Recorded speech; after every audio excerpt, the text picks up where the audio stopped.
बिस्मिल्लाहिर्रहमानिर्रहीम।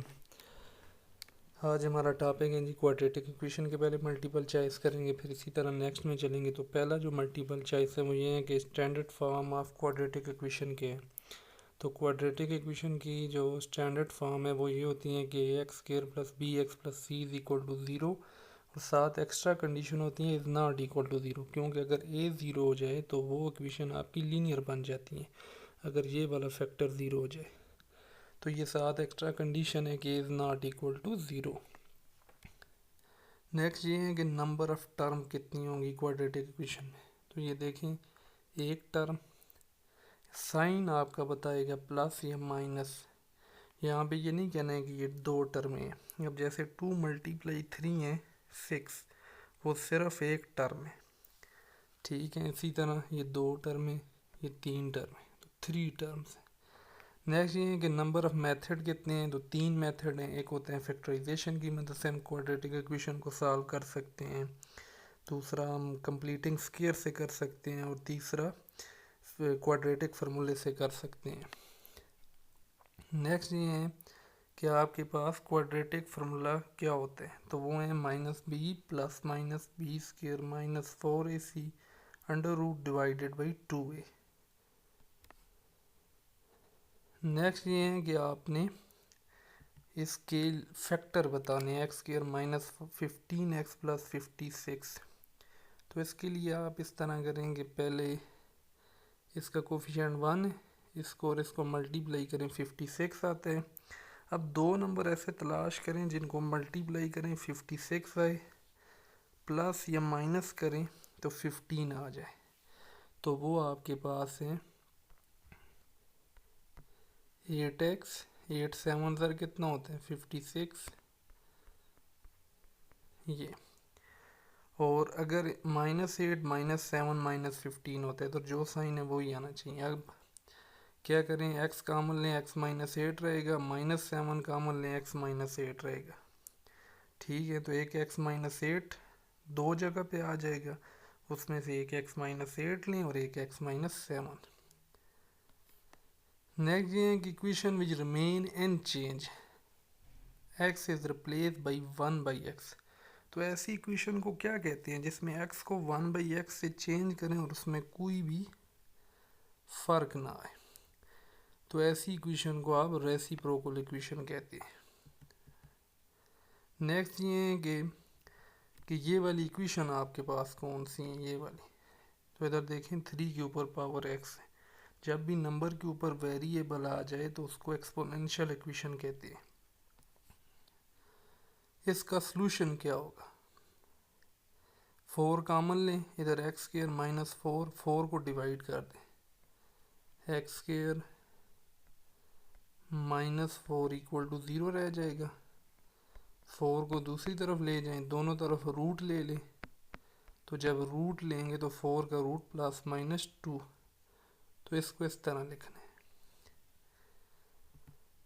नेक्स्ट ये है कि इस इक्वेशन को क्या कहते हैं। तो ये ऐसी इक्वेशन है कि अगर इसमें x को 1/x से चेंज करें तो इस इक्वेशन में कोई फ़र्क नहीं आता, तो इसलिए इसको रेसिप्रोकल इक्वेशन कहेंगे। तो ये 10th के जो पहला चैप्टर है उसके मल्टीपल चॉइसेस है। तो इसमें ज़्यादातर क्वाड्रेटिक इक्वेशन, उसके सॉल्यूशन, रेडिकल इक्वेशन वो होती हैं। रेडिकल इक्वेशन का मल्टीपल चॉइस नहीं है, लेकिन वो इक्वेशन होती हैं जिसमें रूट हो। और रेसिप्रोकल इक्वेशन वो होती हैं जिसमें x को 1/x से चेंज करे और उसमें कोई फ़र्क ना आए। ये जो x⁴ वाली इक्वेशन है ये रेसिप्रोकल इक्वेशन है। नेक्स्ट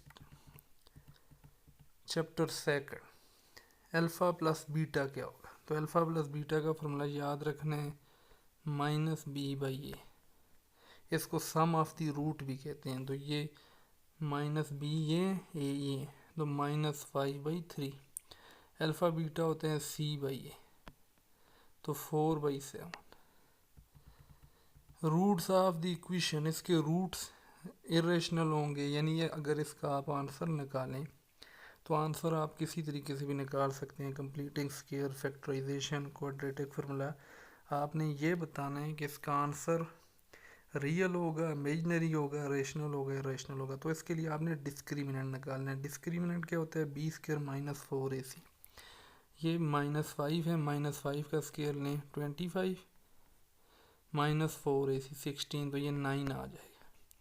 अब बी स्क्र -4ac का आंसर 9 आता है। अब याद रखना है कि अगर डिस्क्रिमिनेंट का आंसर ग्रेटर देन 0 आए और उस आंसर का परफेक्ट स्क्वायर रूट मौजूद हो, 9 का परफेक्ट स्क्वायर रूट क्या है? 3। अगर यहाँ पे 8 आ जाता, उसका परफेक्ट स्क्वायर रूट नहीं मौजूद है। हाँ 16 आ जाए, उसका मौजूद है 25, 4, 1। तो अगर ऐसे नंबर आ जाएं तो वो वाला सोल्यूशन जो इसके होंगे, इस इक्वेशन के, रेशनल होंगे। ठीक है। और अगर परफेक्ट स्क्वायर रूट ना आए, ग्रेटर देन 0 आंसर आए लेकिन परफेक्ट स्क्वायर रूट वाला आंसर ना आए, फॉर एग्जांपल इधर 8 आ जाए, तो तब सोल्यूशन इरेशनल होंगे। और अगर लेस देन 0 आ जाए तो इमेजनरी होंगे, और अगर 0 आ जाए तो रियल और इक्वल सोल्यूशन होंगे। अब कहते हैं क्यूब रूट ऑफ -1। -1 का क्यूब रूट क्या होगा? तो इसके लिए पहले क्या करें, एक्स क्यूब को -1 की इक्वल रखें, तो -1 इधर आके +1 हो जाएगा। अब जब आप इस इक्वेशन को ओपन करेंगे तो ये आएगा x+1 और x square -x+1 is equal to 0। तो अब आपने ये देखना है कि इसके कौन से सोल्यूशन होंगे। एक तो -1 आएगा, इधर से x square -x+1 equal to 0 रखेंगे, तो इधर से आपके जो क्वाड्रेटिक फार्मूला लगाएंगे तो वो आएगा 1 + -√-3 डिवाइडेड बाई 2। ओमेगा में कन्वर्ट करने के लिए उसको माइनस से मल्टीप्लाई करेंगे, तो इसलिए -1 माइनस ओमेगा स्क्वायर आएगा। Next, sum of the cube root of unity. 3 cube root of unity होते हैं, 1 ओमेगा ओमेगा स्क्वायर। अगर तीनों को प्लस करें 0 आता है, और अगर तीनों को मल्टीप्लाई करें 1 आता है। ऊपर मैंने आपको बताया है कि अगर डिस्क्रिमिनेंट का आंसर, इसको डिस्क्रिमिनेंट कहते हैं, अगर ये आंसर लेस देन 0 है, imaginary, is not a perfect square, तो इरेशनल। इधर एलसीएम ले लें, क्रॉस मल्टीप्लाई करें तो alpha plus beta divided by alpha beta, alpha square plus beta square is equal to, इसको कंप्लीटिंग स्क्वायर करने के लिए हमें क्या चाहिए? 2 अल्फ़ा बीटा। तो वो ऐड भी करेंगे और माइनस भी करेंगे, तो ये जो पहले 3 टर्म हैं तो ये स्क्वायर -2 अल्फ़ा बीटा, तो ये आ जाएगा 2 स्क्वायर रूट ऑफ यूनिटी। यानी अगर 1 के ऊपर स्क्वायर रूट लें, 2 स्क्वायर ऑफ यूनिटी में कंफ्यूज नहीं होना। इसका मतलब है 1 का रूट लें, आंसर क्या आता है? किसी भी नंबर का रूट लें प्लस माइनस आता है, तो 1 का भी रूट लें प्लस माइनस आएगा। तो 1 - 1 roots of the equation are, इसका आपने निकालना है डिस्क्रिमिनेंट, वो 0 आएगा क्योंकि इसका रेंज स्क्वायर -4ac, वो भी 16, तो रियल एंड इक्वल आ जाएंगे। अब अल्फ़ा बीटा इसके रूट है, आपने ये बताना है कि ये किसके बराबर होंगे। दोनों को प्लस करें, 2 अल्फ़ा प्लस 2 बीटा होगा, 2 को कॉमन ले लें, और अल्फ़ा प्लस बीटा, अभी मैंने पीछे फार्मूला बताया -b/a, तो -q/p, तो -2q डिवाइडेड बाई p। इसका प्रोडक्ट ऑफ रूट क्या आएगा? तो 2 अल्फ़ा 2 बीटा, 4 अल्फ़ा बीटा, तो अल्फ़ा बीटा क्या आएगा? -1, तो -4।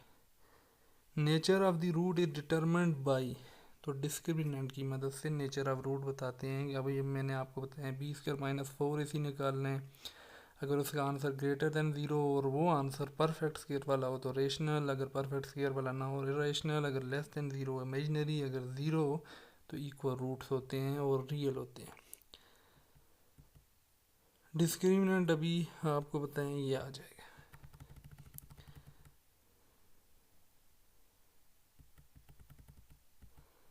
अच्छा, हमने सिर्फ एमसीक्यूज करने हैं।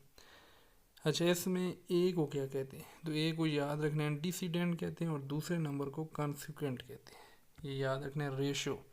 रेशो दो चीज़ों का कंपैरिजन होता है, पहली को एंटीसीडेंट, बी को कॉन्सिक्वेंट। अच्छा, x y is called, y is called, तो वाई वही कॉन्सिक्वेंट दूसरे नंबर को अब a b c d, a and d, इसको और इसको क्या कहेंगे? तो ये एक्सट्रीम्स हैं। और अगर ये इसमें कहते हैं बी और सी को क्या कहेंगे? तो इनको मीन्स कहते हैं। अच्छा, इस बी को क्या कहेंगे? तो b is said to be, कहते हैं a c is equal to b, तो b is said to be means. तो ये मीन होते हैं, ठीक है। इसको सेकंड प्रोपोर्शन भी कहते हैं, मीन भी कहते हैं। अच्छा, इसमें टोटल 3 है, ए बी दोनों बराबर है, सी तो थर्ड प्रोपोर्शन, इसको थर्ड प्रोपोर्शन कहेंगे, ठीक है। ये आपने याद रखने। और इसमें ये दोनों आपस में मल्टीप्लाई होंगे, 5x इज इक्वल टू 20, 60, क्योंकि 15 4 60, तो x आ जाएगा 20 नहीं बल्कि 12। ये किसके बराबर होगा? इधर k लगा देना है, इसमें भी k लगा दें, ये आ जाएगा। v और v कट जाएंगे, 2 दफ़ा k है क्योंकि k इसकी इक्वल है, इसकी भी इक्वल है, तो ये w k स्क्वायर। अच्छा, थर्ड प्रोपोर्शन।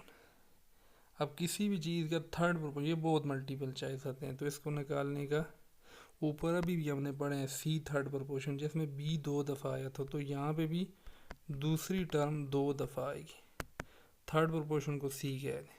तो ये दोनों आपस में मल्टीप्लाई होंगे, सी एक्स स्क्वायर वाई 4, तो c x square is equal to y 4, c निकालना है तो एक्स स्क्वायर डिवाइड हो जाएगा।